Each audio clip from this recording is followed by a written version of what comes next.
Also, as an entrepreneur, I always think, why did I do this? There are many definitions of entrepreneurs, but I have a different take on it. An entrepreneur is somebody who sees the future. An entrepreneur is somebody who wants to give the glimpse of the future to his stakeholders, to his consumers. An entrepreneur is somebody who will bring the future to his consumers.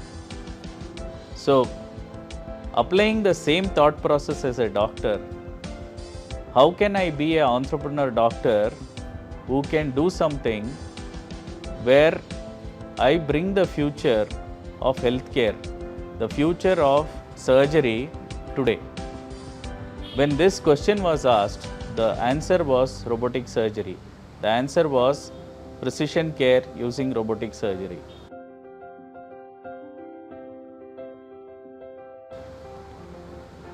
What we see today is actually future brought forward.